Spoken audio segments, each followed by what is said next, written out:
Hello students, welcome to the class. এই ভিডিওটা আমাদের লাস্ট দুটো ভিডিওর কন্টিনিউয়েশন। এইটা আমরা টোটাল যে রিপ্রোডাকশন পার্টটা, টোটাল যে জননের অংশটা, এই অংশটা আমরা 7টা ভিডিওতে ভাগ করেছি। আর এটা হচ্ছে আমাদের থার্ড ক্লাস। তো আজকের ক্লাসে আমরা কি দেখব? ফার্স্ট পার্টে আমরা দেখেছি বেসিক্স এবং ইম্পর্টেন্স অ্যান্ড টাইপ। আজ তার আগের ক্লাসে তারপরের ক্লাসে আমরা দেখেছি অঙ্গজ জনন। আজকের ক্লাসে আমরা দেখবো অযৌন জনন এবং তার সমস্ত প্রকারভেদ। আর এই অনুযায়ী আমাদের পরপর 7টা ক্লাস হবে। তোমরা যদি এখনো চ্যানেলটা সাবস্ক্রাইব না করে থাকো, সাবস্ক্রাইব করে নাও এবং বেল আইকনটা ক্লিক করে দেবে যাতে আমার ভিডিওর নোটিফিকেশন তোমাদের কাছে চলে যায়। আর ভিডিওগুলো অবশ্যই বন্ধুদের সঙ্গে শেয়ার করবে।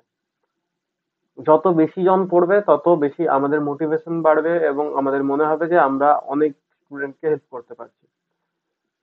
তবে ক্লাস শুরু করি একেবারে।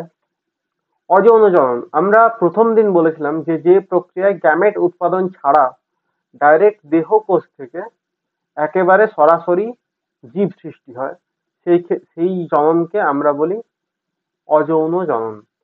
আমরা অঙ্গজ জননের ক্ষেত্রেও এই একই রকমের ঘটনা দেখেছি। একটা বডি পার্ট, একটা গাছের একটা অংশ থেকে একটা নতুন আর একটা গাছ তৈরি হবে। সেইটা একটা আমরা বলেছিলাম অঙ্গজ জননটা এক ধরনের অযৌন জনন হিসেবে মনে করা হয়। আবার অযৌন জননের ক্ষেত্রে কিছু রেণু উৎপাদন করা যেতে পারে, রেণু উৎপাদিত হতে পারে। তো অযৌন জননের বৈশিষ্ট্য যদি আমরা দেখবো একটি মাত্র জনিত্রী জীবের প্রয়োজন, একটাই মাত্র জীব থেকে তৈরি হবে। যৌন জননের ক্ষেত্রে আমাদের দুটো জীবের প্রয়োজন আছে সবসময়। জনিত্রী জীবটির সমস্ত বৈশিষ্ট্য, জনিত্রী জীবের সমস্ত বৈশিষ্ট্য উৎপন্ন সবকটি অপত্যে সঞ্চারিত হয়। উৎপন্ন সবকটি অপত্যে সমস্ত বৈশিষ্ট্য সঞ্চারিত হয়। যৌন জননের ক্ষেত্রে যে পার্থক্য দেখা যায়, অযৌন জননের ক্ষেত্রে সেই পার্থক্য কখনো দেখা যায় না। জনিত্রী জীব যেমন ছিল, যা ক্রোমোজোম ছিল, তাই হুবহু একই ক্রোমোজোম সমস্ত উৎপন্ন জীবগুলোর মধ্যে থাকবে।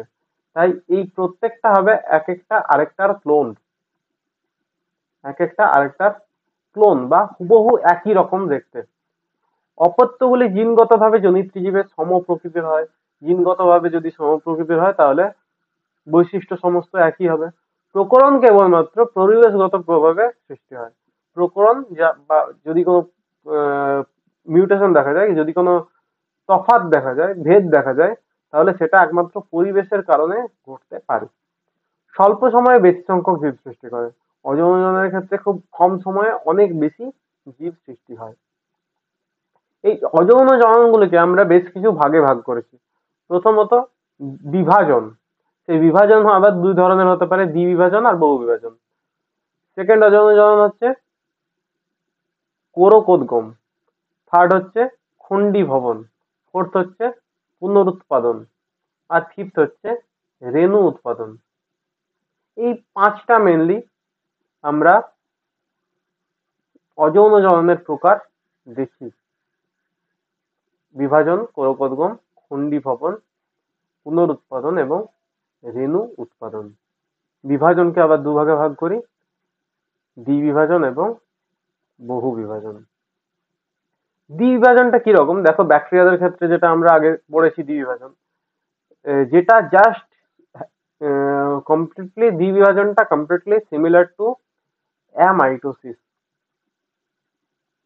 অ্যামাইটোসিস কোষ বিভাজন আমরা যেটা পড়েছি সেটা হুবহু দ্বিবিভাজনই ছিল। একটা ব্যাকটেরিয়া ছিল, একটা জীব ছিল, সেই জীবটা সরাসরি একটা খাঁজ তৈরি হলো, সরাসরি একটা খাঁজ সৃষ্টি হলো এবং খাঁজ সৃষ্টির মাধ্যমে দুটো কোষ তৈরি হলো। একটা কমপ্লিট জীব ছিল, এই জীবটার মাঝখানে একটা খাঁজ সৃষ্টি হলো, এই জীবটার বৃদ্ধিও ঘটছে আর একইভাবে জীবটার মাঝখানে খাঁজ সৃষ্টি হচ্ছে।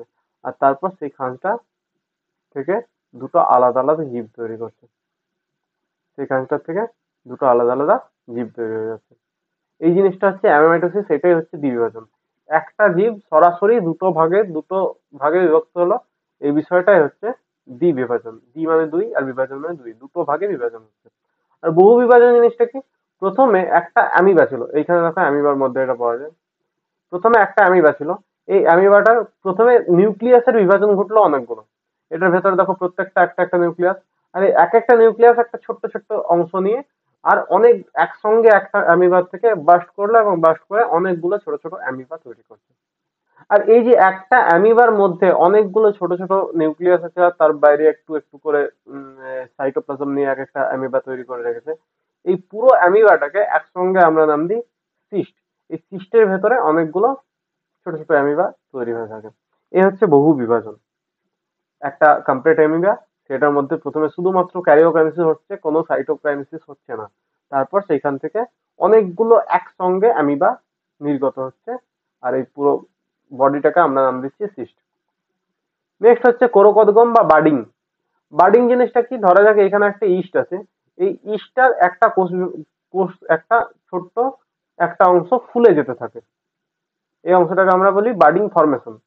তারপর সেইখানে প্রথমে তারপর সেইখানে আমাদের নিউক্লিয়াসটার বিভাজন ঘটে, নিউক্লিয়াসের বিভাজন ঘটে, সেইখান থেকে একটা পুরোপুরি আলাদা কোষ তৈরি হয়ে যায়।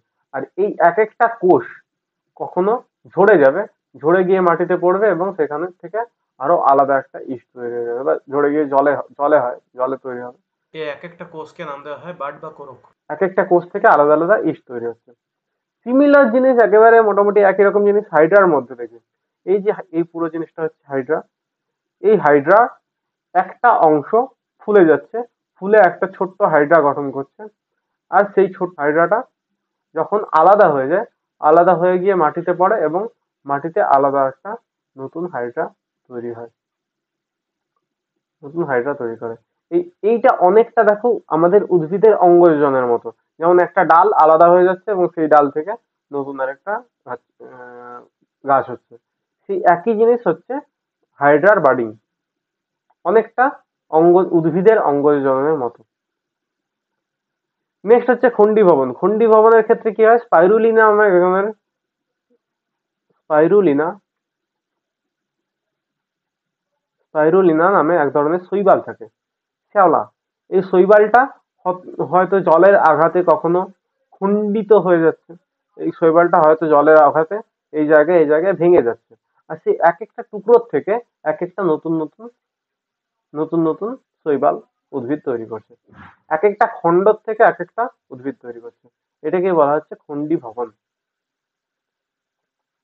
নেক্সট আসবো পুনরুৎপাদন। এইখানে দেখো একটা ছোট্ট ভিডিও দিয়েছি। এই পুনরুৎপাদন দেখা যায় প্ল্যানেরিয়ান নামে, প্ল্যানেরিয়া নামে এক ধরনের প্রাণী থাকে তাদের মধ্যে। এখানে প্ল্যানেরিয়াটাকে নিয়ে আমরা তিনটে ভাগে কেটে দিলাম, একটা প্রাণীকে তিনটে ভাগে কেটে দিলাম আর সেটাকে জলে রেখে দিলাম।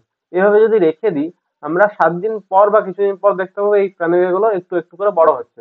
তারপর 7 দিন পর সেইটা এক একটা অংশ থেকে তিনটে আলাদা আলাদা প্ল্যানেরিয়া তৈরি হয়ে যাবে। এইখানে দেখো, এই প্ল্যানেরিয়াটাকে আমরা তিনটে ভাগে কেটেছি, এখানে একটা কেটেছি, এখানে একটা কেটেছি। এই এক একটা অংশ থেকে তিনটে আলাদা আলাদা প্ল্যানেরিয়া তৈরি হয়ে যাচ্ছে। এই জিনিসটাকে আমরা নাম দিই পুনরুৎপাদন বা রিজেনারেশন। রিজেনারেশন, এই রিজেনারেশন জিনিসটা প্রাণীদের ক্ষেত্রে দেখা যায়, বেশ কিছু প্রাণীদের ক্ষেত্রে দেখা যায়। নেক্সট আসবো আমাদের রেণু উৎপাদন। রেণু উৎপাদন দেখা যায় মেনলি ছত্রাকদের মধ্যে, মেনলি ছত্রাকদের মধ্যে ফাঞ্জাই। এইটা দেখানো হয়েছে একটা রাইজোপাস নামে ছত্রাকের মধ্যে।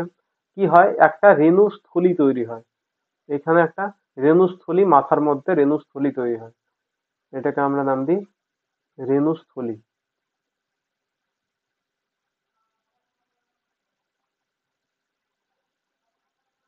বা ইংলিশে নাম দেওয়া হয় স্পোরাঞ্জিয়াম। সেই স্পোরাঞ্জিয়ামের মধ্যে অনেকগুলো ছোট্ট ছোট্ট ক্ষুদ্র ক্ষুদ্র কোষ থাকে, সেই কোষগুলোকে আমরা নাম দিই রেণু। স্পোরাঞ্জিয়ামের মধ্যে থাকে স্পোর বা রেণু। একটা সময় সেই একটা সময় রেণুস্থলীটা ভেঙে যায়, রেণুস্থলীটা বিদীর্ণ হয়ে যায় এবং সেখান থেকে ছোট্ট ছোট্ট স্পোর গুলো বেরিয়ে আসে। আর এই এক একটা স্পোর যেখানে পড়বে সেইখান থেকে আরেকটা করে রাইজোপাস তৈরি হবে। রাইজোপাস কোথায় দেখা যায়, রাইজোপাস খালি চোখে আমরা দেখতে পাবো না, এটা অনেকটাই ছোট্ট হয়, মাইক্রোস্কোপের মাধ্যমে একমাত্র আমরা দেখতে পাবো। রাইজোপাস দেখা যায় পুরোনো পাউরুটির মধ্যে, পুরোনো পাউরুটির মধ্যে আমরা রাইজোপাস দেখতে পাই, রাইজোপাস। আমাদের অযৌন জনন এই পর্যন্তই ছিল। এই কটা পদ্ধতিরই অযৌন জনন দেখা যায়। তোমাদের সিলেবাসে এইগুলোর আর বেশি ডিটেলস নেই, এগুলো আর অনেক বেশি ডিটেলস হয়। এগুলো তোমাদের যেটা পড়তে হবে সব থেকে ইম্পর্টেন্টলি, সেগুলো হচ্ছে কি কি টাইপসের, আমি টাইপসের স্লাইডে আবার যাই, কি কি টাইপস রয়েছে এগুলো পড়তে হবে, আর প্রত্যেকটার উদাহরণ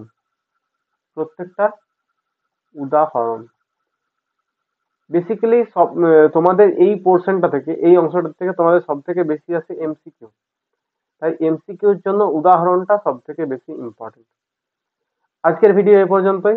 thank you so much. Tata.